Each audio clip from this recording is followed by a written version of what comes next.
In the middle of a Montana winter when the mountains were holding their breath and the snow was falling, like it had something to confess a broken veteran, and his German shepherd stepped onto a bridge that had no guardrails and no mercy below them, the world waited. One man was about to fall, another was about to remember what saving someone costs, and a wounded dog was about to choose a life that was not his to give. This is not a story about luck. It is a story about the moment. The storm learned their names before we begin. Tell us where you are watching from today, and leave your city in the comments. Because some stories find us wherever we are, and this one might be here to remind you to hold on. Frostvale, Montana, did not appear on most maps the way cities did, with confidence in color and neat squares of life. It appeared the way memory did, faint, pale, and easy to miss. The town lay folded between black mountains and forests of pine that had learned the sound of winter long before any human voice ever reached them.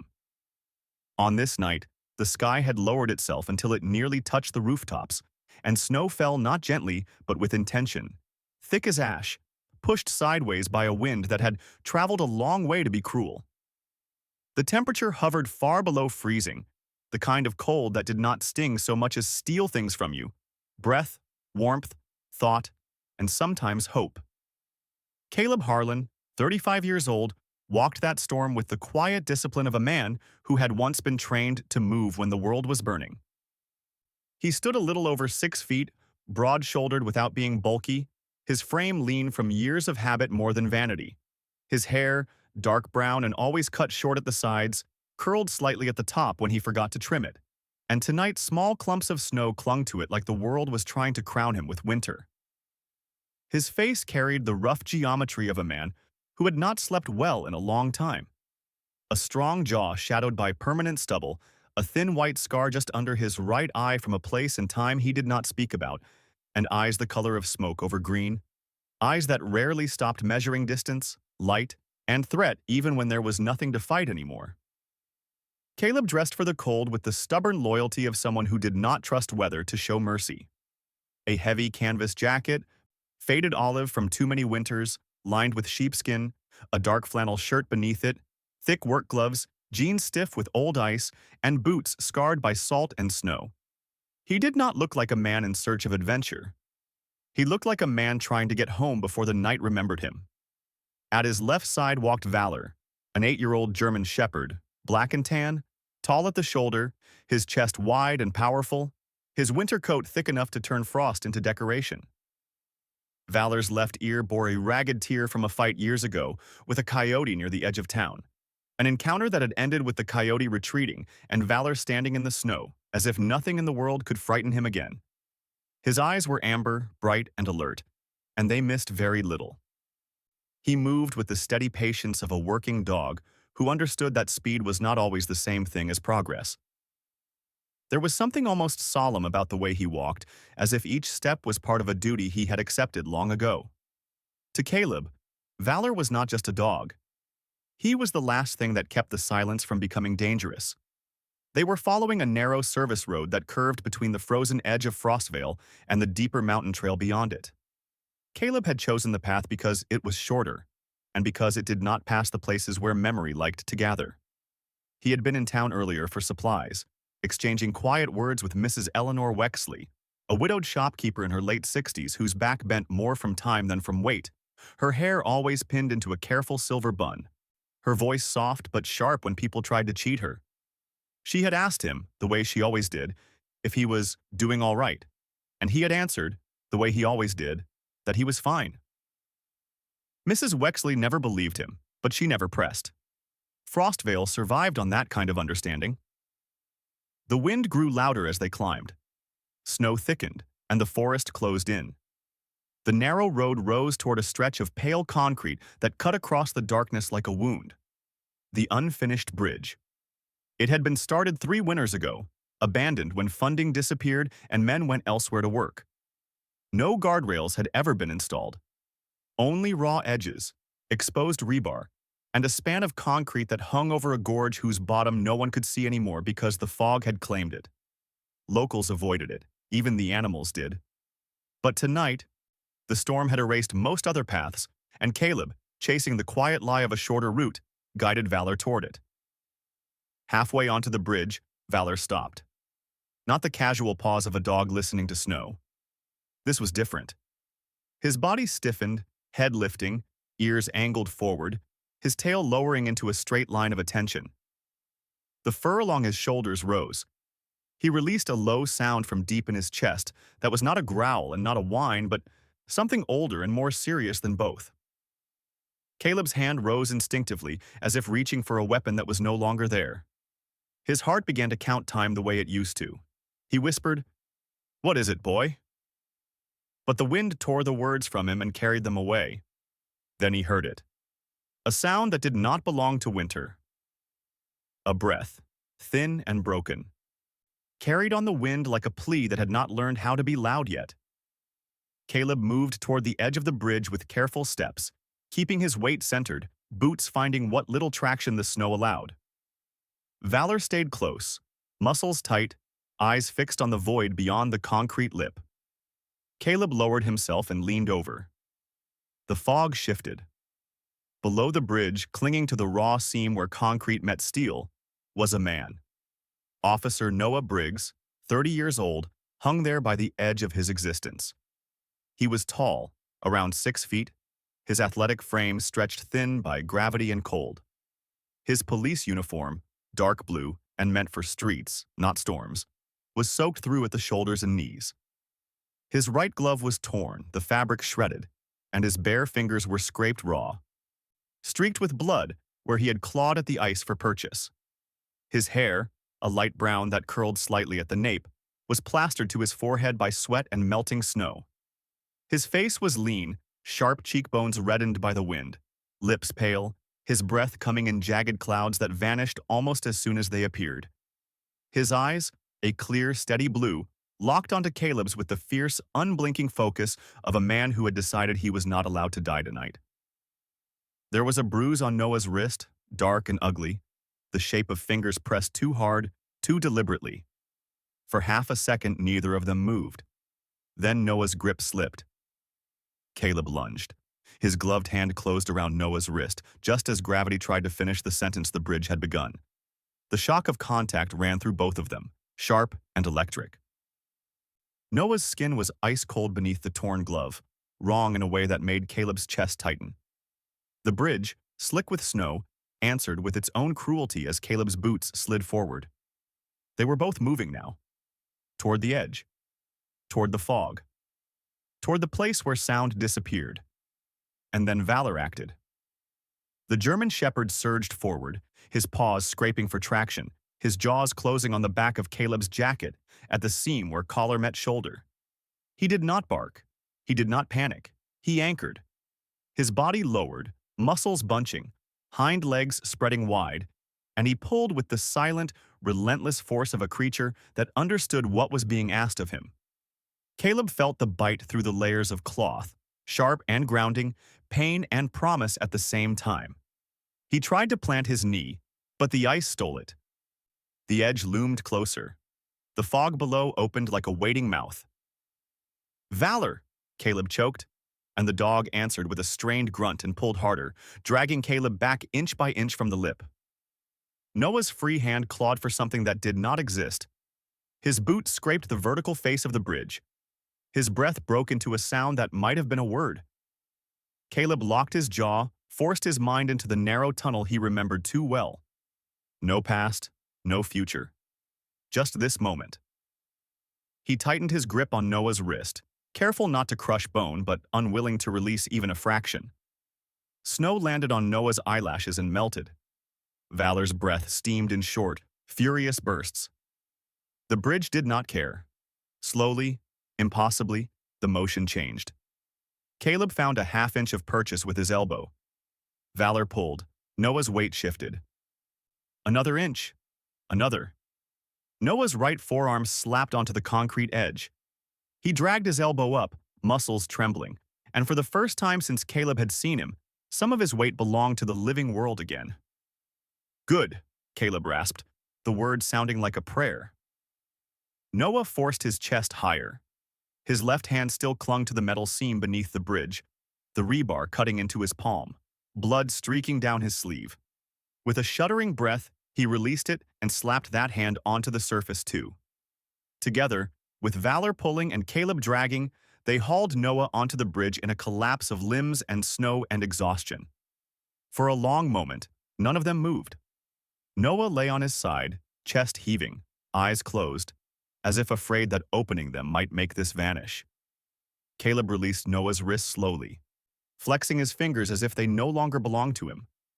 Valor let go of the jacket and immediately pressed his nose into Noah's shoulder, sniffing hard, checking him, deciding, without ceremony, that this stranger was now part of whatever pack the night had formed. Noah coughed, a broken sound that almost became a laugh. Caleb sank back onto the concrete, snow soaking through his jeans, heart pounding like it was trying to escape his ribs. Above them, the storm continued to fall, unbothered, vast, and merciless, while the unfinished bridge stood over the gorge as it always had, pretending it had done nothing at all. The storm did not stop just because they had survived. Snow continued to fall in heavy sheets across the unfinished bridge, hissing as it struck concrete and vanished into the cracks of cold. The wind slid along the open span and poured itself into the gorge, howling in a way that made the bridge feel less like a structure and more like a question the world had not yet answered. Caleb remained seated on the frozen surface, one knee bent, one leg stretched, his gloved hands resting on his thighs as he waited for his pulse to remember something like normal. Valor stood close, his body angled toward the forest side of the bridge, ears forward, still guarding the space as if the moment could break open again at any second. Noah lay on his back in the snow, chest rising and falling too fast, his breath visible in the storm. His uniform soaked and darkened by ice and blood, though the bleeding had slowed now that his hands were no longer scraping raw concrete. Caleb was the first to move. He shifted closer to Noah and crouched, studying him the way men learn to do in places where survival depended on noticing the small things. Noah's fingers were numb and blue at the tips. His left palm bore a deep gash from the rebar, the skin split and angry, the blood already stiffening in the cold. The bruise on his wrist, finger-shaped, deliberate, had darkened into something that would not fade quietly. There were scrapes on his knees and along his ribs where the bridge had tried to carve him away. But he was breathing. He was conscious. And his eyes, when they finally opened, were steady. "Don't try to stand yet," Caleb said. His voice was low and controlled, the way it became when something inside him remembered how fragile bodies were. "You're safe for the moment." Noah swallowed, then nodded once. His voice came out thin. "I thought I was done." Valor lowered his head and sniffed at Noah's shoulder again, then licked a patch of frost from the man's collar as if correcting the world's mistake. Noah's mouth twitched. "Your dog, he does that," Caleb replied. "He doesn't like unfinished stories." That earned the smallest breath of a laugh from Noah, before it turned into a cough that made his whole body tense. Caleb reached out and gently pressed a gloved hand against Noah's chest, grounding him, steadying the panic that tried to crawl back in. "Slow your breathing. Count it. In for 4. Out for 4. They stayed that way for several minutes while the storm argued with the mountains. When Noah's shaking eased, Caleb helped him sit up. Up close, Noah looked younger than 30, the kind of man who still carried some of his boyhood on his face, especially when exhaustion stripped away the authority of the uniform. His build was lean and athletic, shoulders narrow but strong, the body of someone who ran long distances and knew the value of endurance. A thin scar crossed his chin, pale and old, and his hair, once neat, now curled in damp strands around his ears. He studied Caleb as if trying to place him in a story he had not expected to be living. "I'm Officer Noah Briggs," he said, as if names were anchors. "Silver County." "Caleb Harlan," Caleb answered. "This is Valor." Valor lifted his head at the sound of his name and wagged his tail once, a slow, dignified motion that suggested he accepted the introduction. Noah nodded toward the bridge behind them, then the darkness of the forest ahead. "I didn't fall," he said quietly. "I was pushed." Caleb felt something tighten in his chest. He had already known, but hearing it made the night heavier. "I was tracking a weapons transfer," Noah continued, forcing the words through cold lips. They're using the abandoned construction zones as drop points. The bridge, a maintenance yard farther up the ridge. I followed tire tracks off the main road, found crates under tarps near the north approach. My radio went dead in the canyon. Then I heard someone behind me. He paused, swallowing. They didn't say anything, just grabbed me and shoved. Figured the gorge would do the rest. Caleb's eyes lifted toward the trees. Snow drifted between the trunks, quiet and indifferent. How many? At least 4, Noah said. 2 I saw clearly. Heavy coats, not locals. And the one who grabbed me. Strong, fast. Valor let out a low, warning sound. Caleb stood slowly, testing his footing on the slick concrete. He looked down the span of the bridge toward the forest, then back the way they had come. The storm had erased most tracks, but not all of them. Somewhere beyond the trees, someone still breathed who believed Noah Briggs should not exist anymore. We need to get you off this bridge, Caleb said. It's not shelter, it's an invitation. Noah tried to stand. His legs buckled. Caleb caught him before he hit the ice and eased him back down. You've been hanging over a canyon in a blizzard, Caleb said. Your body hasn't caught up with the idea that you're still alive. Noah closed his eyes for a second, then nodded. Where do we go? There's an old maintenance cabin a mile west, Caleb replied. It's not much, but it has walls. We start there. They rose together, slowly. Caleb supported Noah's weight with one arm while Valor paced ahead, stopping every few steps to scan the forest. They had taken only a dozen paces off the bridge when Valor froze again. This time, it wasn't the bridge. It was the light. 2 pale blades sliced through the falling snow from the tree line, moving in wide arcs that did not belong to the moon. Headlights. Noah's body went rigid. They're back. Caleb pulled him closer to the shadows at the side of the bridge, pressing them both behind a cluster of exposed rebar. Valor lowered himself, chest to the ground, ears flat, eyes bright. The lights paused at the far end of the bridge, then crept forward. Caleb could hear it now, the faint crunch of boots on snow, the low murmur of voices carried by the wind. Noah's breath came quick again. They know I didn't fall. Caleb's jaw tightened. Then we don't let them decide what happens next. He reached down and unclipped his belt, threading it around Noah's waist and tying it off just tight enough to give himself a handle if Noah slipped again on the ice. Noah watched him, a question in his eyes. If you fall, you pull me, Noah said. If you fall, Caleb answered, I pull you. Valor's tail flicked once, as if approving the math. The lights moved closer. Caleb waited until the last possible moment, until the beams were almost upon them, then whispered, Now. They turned and ran. Snow burned Caleb's lungs. His boots slid on the slick surface, but he kept moving, one hand locked on the belt around Noah's waist. Valor surged ahead, choosing a line where the snow was thinner, where the wind had scraped the ice down to something that could almost be trusted. Behind them, voices rose. The hunters had seen them. They left the bridge and plunged into the forest path, the world closing around them in white and shadow. Branches clawed at their coats. The wind howled like something ancient and offended. Noah stumbled. Caleb yanked him upright. They reached the low outline of the maintenance cabin just as the headlights cut through the trees behind them. Caleb shouldered the door. It burst open with a sound like breaking bone. They fell inside as the storm slammed the door shut behind them. Darkness swallowed them. Caleb's heart thundered in his ears. Valor growled, low and steady, standing between them and the door. Outside, the voices drew closer. Inside, 3 lives held their breath. The maintenance cabin did not feel like shelter. It felt like a confession. Cold timber walls, a narrow room cluttered with forgotten tools, a single cracked window filmed over with frost. The wind clawed at the outside as if the storm itself were trying to remember why humans built walls in the first place. Snow sifted through a gap under the door and curled across the floor like smoke. Caleb pressed his back to the door, breath loud in his ears, listening. Valor stood in front of him, broad chest blocking the only clear line of entry, amber eyes unblinking. Noah sank down against the far wall, knees drawn, gloved hands trembling now that the adrenaline had begun to drain from his body. For several long seconds, none of them spoke. Outside, boots crunched, not hurried, not sloppy, purposeful. Noah's voice came out in a whisper. "They don't rush. They think they already own me." Caleb crouched beside him.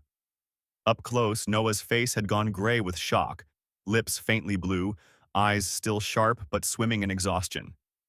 The gash in his palm had reopened. Blood darkened the cuff of his sleeve. Caleb pulled off his own glove and tore a strip from the lining of his flannel.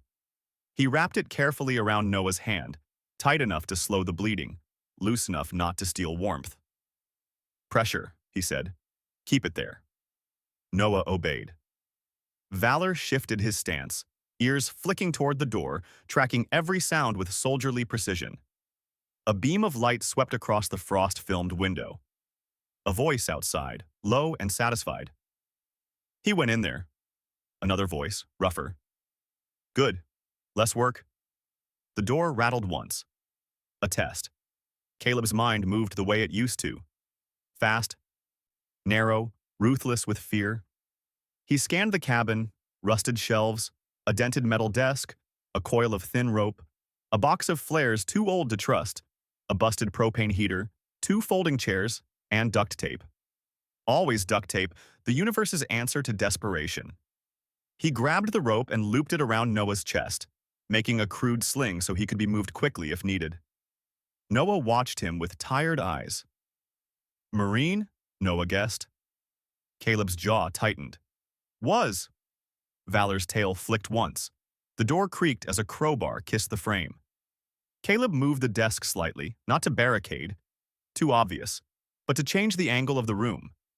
He positioned one folding chair near the window, half hidden in shadow, then ripped a strip of reflective fabric from an old safety vest hanging on a nail. He stuffed the vest with rags and tied it to the rope, anchoring the other end beneath the desk. Noah frowned. "That's your plan?" Caleb met his eyes. "Terrible plans keep you alive when better ones don't show up." The crowbar struck again. The frame groaned. The wind outside fell suddenly quiet, the way forests do when something violent is about to happen. "Stay behind me," Caleb told Noah. Valor lowered his head, teeth barely visible now, the storm of him focused into one narrow line. The door exploded inward. Cold rushed in. 2 men surged through, flashlights cutting wild paths across the cabin. Heavy coats, faces wrapped in scarves, eyes bright with anticipation. Their lights snapped toward the far corner, where the reflective vest twitched when the rope moved. "There!" one of them barked. Both turned toward the decoy. Caleb moved. He drove his shoulder into the nearer man's ribs, using the man's surprise in the tight space. The flashlight flew, spinning across the ceiling. The second man swung the crowbar. Caleb ducked, felt iron rush past his head, and shoved him back with both hands. The first man recovered faster than Caleb liked and lunged again. Behind them, the third man burst through the door, knife flashing in the chaos. Noah's gun came up. The cabin filled with sound, breath, boots, metal, the low feral growl of Valor as he launched himself between Caleb and the blade. The knife went where Caleb's ribs had been. It buried itself in Valor's shoulder. The sound that came out of the dog was not loud, but it split the night. Noah screamed his name. Valor staggered once, then planted his feet, teeth snapping at the man's wrist. The blade ripped free, blood dark against tan fur. Caleb saw red. He grabbed the knife man's arm, twisted until bone gave way, and drove him into the wall. The crowbar clattered to the floor. The first attacker stumbled back into the open doorway. Outside, more boots. Noah fired once, into the floor beside the man's foot. The crack of the gunshot shook the cabin. Splinters leapt. The man froze. Caleb seized the opening, yanked him inside, and slammed him down. The second attacker scrambled backward through the door, shouting for the others. Valor swayed. Blood poured through his coat, steaming in the cold. Noah dropped to his knees beside the dog, tearing his uniform, pressing the cloth hard to the wound. "Stay with me," he whispered, the words breaking apart in his mouth. Caleb knelt opposite him, hands slick with blood now. holding pressure where Noah's hands failed. Outside, the voices grew closer again. They were not done. The cabin was no longer a hiding place. It was a battlefield. Winter pressed against the cabin as if it wanted inside. Caleb could hear the men outside repositioning, not running, not shouting, but spreading out with the patience of hunters who believed time was their ally. Snow whispered against the walls. Somewhere in the forest, something cracked under a boot. Every sound felt closer than it should have. Inside, the air had changed. Blood had its own smell, heavy and metallic, mingling with pine and rust.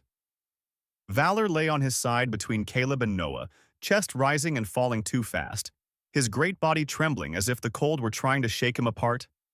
His thick black and tan coat was matted dark at the shoulder, the wound ugly and deep. The knife had missed bone by inches, but the blood would not listen to reason.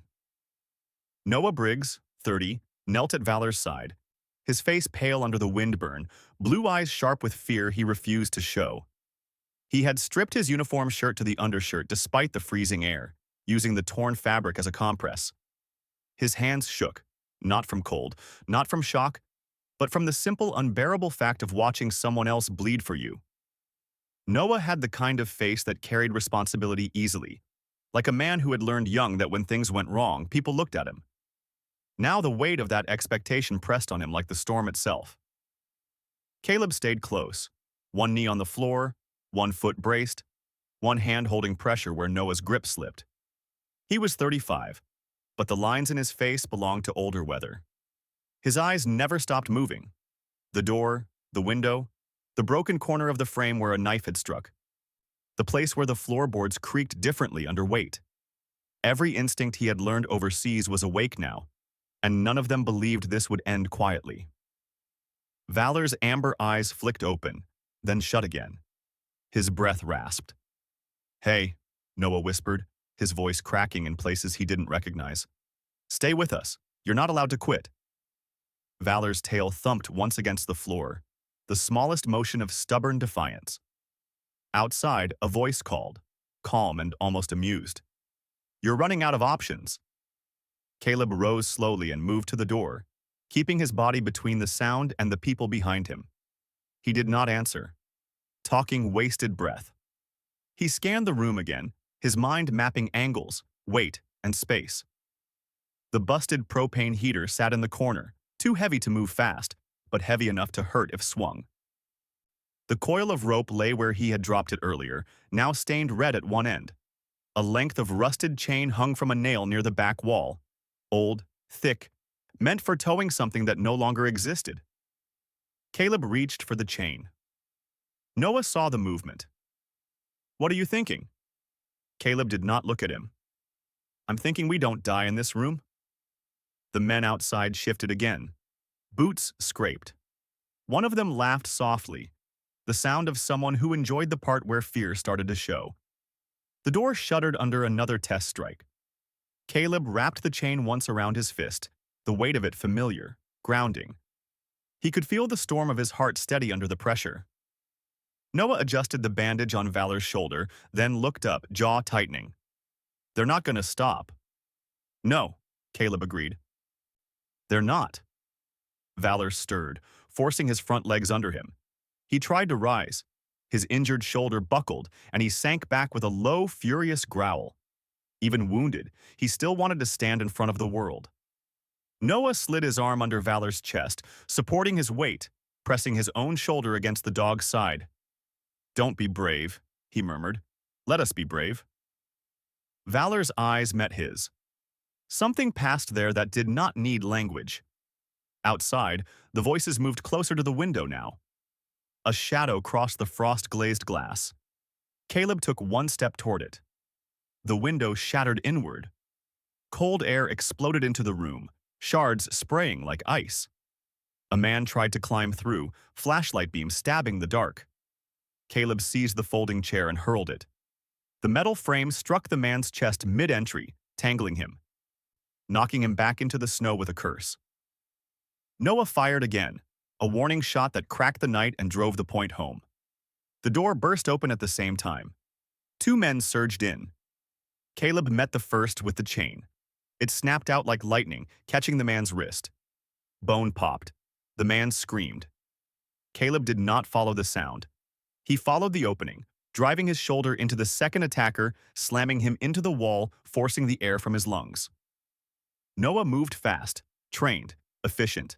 He tackled the first man as he fell, yanked his arms behind his back, and snapped plastic cuffs from his belt around the man's wrists. "Stay down," Noah hissed, the words sharp with everything he refused to feel. Valor forced himself up again. His injured leg trembled, but he put his body between Caleb and the open doorway. The second attacker scrambled backward into the snow, shouting for help. The cabin fell into a terrible quiet. Caleb's chest rose and fell in a controlled rhythm. He stood amid broken glass, blood on his hands, chain hanging at his side, and felt no triumph, only the cold math of what came next. Noah knelt again beside Valor, tightening the bandage. "You're bleeding through." Caleb crouched and cut a short length of rope. Together they wrapped it around the compress, pulling tight enough to slow the flow. Valor's breathing steadied by a fraction. Outside, footsteps multiplied. More men. One voice, older than the others, spoke with the calm of someone who did not need to raise it. "Enough games. You come out now." Noah's spine straightened. His gun came up. "Police, drop your weapons." A low chuckle answered him. Caleb's eyes narrowed. He recognized the sound. Not of rage, not of panic, but of a man who believed the world would eventually bend. "We can't stay," Noah whispered. Caleb nodded. "We move when they shift." Valor lifted his head, ears forward. The men outside began circling again, boots crunching in slow arcs, tightening the ring. The cabin had given them a moment. It would not give them another. The forest had gone quiet in a way that did not belong to peace. It was the kind of silence that arrived just before something decided whether it would spare you or not. Inside the battered maintenance cabin, Caleb Harlan could feel the moment stretching, thinning, the air growing tight with the promise of violence. The door hung crooked on its hinges. Glass littered the floor where the window had been. Cold poured in, but none of them noticed it anymore. Valor, wounded and bleeding through his bandage, lay between Caleb and Officer Noah Briggs, his massive body still trying to form a wall against the world, even as his breath shuddered with pain. Outside, the men moved with deliberate patience. Boots crunched in slow arcs. A shadow crossed the open doorway. Then another. The older voice returned, smooth as winter steel. "Last chance." Noah's jaw clenched. He kept his pistol trained on the door. His hands were steady now, not because the fear was gone, but because he had chosen not to let it own him. Snow had crusted his hair and lashes. Blood from Valor's wound had dried dark across his sleeves. The boyishness that usually lived in his face had been stripped away, replaced by the quiet authority of someone who knew exactly what he was standing for. Caleb shifted his grip on the chain. "Caleb," Noah said softly, not looking at him. "If they come in, they won't get to choose," Caleb replied. The men outside stopped moving. The quiet deepened. Caleb's mind ran the geometry of the cabin again. Door, window, broken wall seam, the narrow strip of open ground beyond. The path through the trees toward the old service trail. The snowdrift near the propane tank. Valor's condition. Bad, but stable for now. They could not sprint. They could only move. Then came the sound that changed everything. Not boots, not voices. A distant thunder rolled across the treetops, low and rising, as if the sky itself were waking from sleep. Valor's ears snapped up. Noah's eyes widened. "Is that?" The thunder grew, layered, mechanical, too steady for the storm. Rotor blades. Caleb exhaled a breath he hadn't known he was holding. The sound swelled until the trees trembled. Snow shook loose from branches in soft white explosions. Wind slammed into the cabin, forcing the door wider, whipping the room into chaos. A beam of light punched through the forest, blinding, brilliant, slicing the darkness apart. A helicopter. The older man outside cursed, the first crack in his composure. A loudspeaker barked, the voice amplified and undeniable. Drop the weapon! On your knees! Hands where we can see them! The clearing outside the cabin exploded into motion. The men scattered. One bolted toward the trees. Another raised his gun, then froze as the searchlight locked onto him, painting him in white fire. Caleb moved. He surged through the doorway with the chain swinging, snow blasting his face, the roar of the helicopter pressing the world flat. He wrapped the chain around the nearest man's wrist and yanked, wrenching the weapon free. The man stumbled backward, shouting. Noah followed, gun raised, voice cutting through the chaos. Police! Down! Now! Another beam swept the clearing, finding the older man as he tried to retreat toward the shadows. He lifted his pistol, hesitation flickering across his face. The loudspeaker boomed again. Drop it! The man's jaw tightened. Caleb closed the distance and slammed into him, driving him into the snow. The pistol skidded away, swallowed by white. Noah was on him a second later, cuffs snapping around his wrists, his breath coming in hard bursts. The forest filled with the sound of more boots now. Different boots. Heavier. Organized. State troopers and forest rangers poured into the clearing, weapons raised, moving with the practiced confidence of people who arrived to finish things.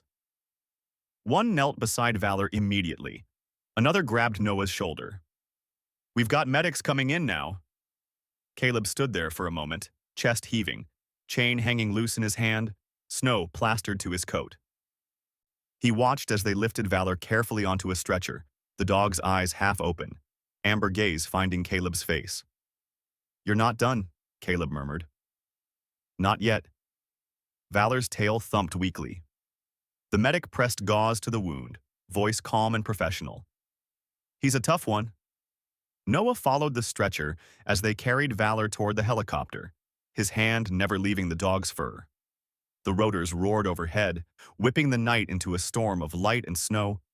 Above the chaos, the storm itself began to retreat. For the first time since the bridge, the night loosened its grip. Dawn came slowly to Frostvale, Montana, the way Mercy always did, quietly, without announcement, but impossible to ignore once it arrived.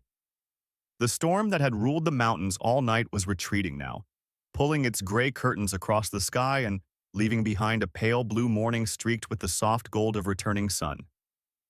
Snow still drifted from the branches of the pines, but the wind had gentled, and the forest stood breathing again, as if it too had survived something it did not want to name.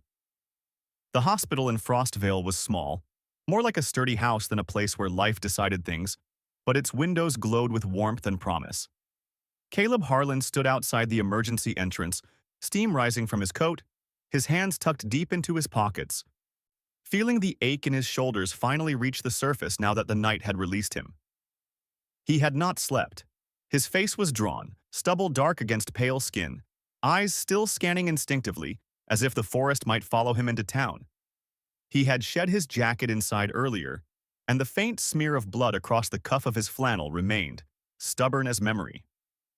Inside, in a room washed with sterile light and soft beeping, Valor lay on a padded veterinary gurney, his powerful frame wrapped in bandages, his injured shoulder supported by careful hands. His amber eyes were open, alert, tracking every sound. The wound had been deep, the blade close to muscle and bone, but the surgeons had worked through the night. When the anesthesia began to fade, the first thing Valor did was lift his head and look for the man who had followed him into every storm. Officer Noah Briggs sat at Valor's side, his uniform replaced with hospital scrubs, his face hollowed by exhaustion but calm in a way that only came after surviving the impossible. His hands still bore faint traces of dried blood where he had refused to stop pressing the bandage until the medics physically made him step away. His blue eyes flicked to the door every few seconds, as if waiting for Caleb to reappear, as if that would complete the picture and make the night finally real. When Caleb stepped inside, Valor's tail thumped once against the mattress. Caleb crossed the room in 3 strides and rested his palm against the dog's neck. "You stayed," he murmured. "Good." Valor huffed, the closest thing he had to a grin. Noah watched them, something loosening in his chest. "Doctor says he'll walk again. Might limp for a while. Shoulder will take time." Caleb nodded. "So will we." They did not speak after that for a long while. The quiet between them was not empty. It was full of everything they had not said when the storm still owned their voices. Outside, the town of Frostvale was waking. Mrs. Wexley's bakery down the street was already open, the smell of bread threading the cold air with comfort. Trucks moved slowly through fresh snow. Somewhere, a church bell rang, its sound fragile and hopeful, like the world reminding itself that it had not ended overnight. Later that morning, a state trooper arrived to take statements. Lieutenant Daniel Kersey, mid-40s, tall, broad, with salt and pepper hair and the steady calm of someone who had walked into too many disasters and learned how not to carry them home, spoke quietly with Noah, then with Caleb. He confirmed what they already suspected. The men had been moving illegal weapons through abandoned construction zones along the mountain corridor. The one Caleb and Noah had stopped was not the head, only a manager of darker things. The arrest had triggered more investigations. The mountain was finally speaking. By afternoon, sunlight had fully claimed the sky. Caleb drove Noah back to the small rental cabin Noah had been staying in on the edge of town, the same place he had barely known before the bridge. The road cut through white hills and black pines, the world clean and new, as if the night had been a dream the earth itself refused to remember. Valor, heavily bandaged, lay in the back seat, eyes open, watching both men with the seriousness of someone making important decisions. When they reached the cabin, Noah hesitated at the door. "I should get back to the station. Paperwork, interviews, everything I don't want to do." Caleb tilted his head. "You don't have to do it alone." Noah smiled faintly. "You offering?" Caleb shrugged. "I was planning on making soup, bad soup. You can supervise." Valor's tail thumped. They stayed. Days passed. Valor healed, slowly, stubbornly, refusing to be weak even when his body asked for it. Noah came by every evening after work, sometimes with groceries, sometimes with nothing but questions about the past he was still learning to carry. Caleb repaired the fence around his cabin, fixed the porch steps, shoveled snow for Mrs. Wexley, who insisted on paying him in pies. Spring did not arrive quickly in Frostvale, but something else did. Belonging. One evening, as the sun slipped behind the mountains and turned the snowfields gold, Noah stood on Caleb's porch watching Valor struggle heroically to chase a drifting leaf. "You know," Noah said, "I was supposed to transfer to Helena next month." Caleb did not look at him. "Supposed to?" Noah smiled. "I told the chief I'm staying." Caleb felt it then. Not relief, not surprise, but the quiet click of something fitting where it had been broken. That night, the wind moved gently through the pines, and the world, finally, did not feel like it was ending. Some bridges are built to cross rivers. Some are built to teach you that you do not walk away when someone is falling.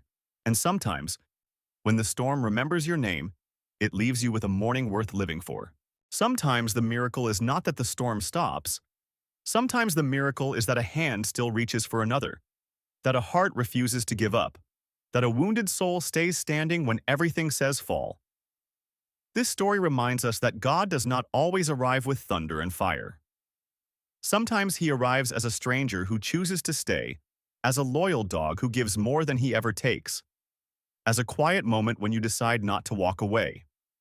In our own lives, we may not be hanging over a canyon, but we all stand on edges of fear, loneliness, grief, and exhaustion.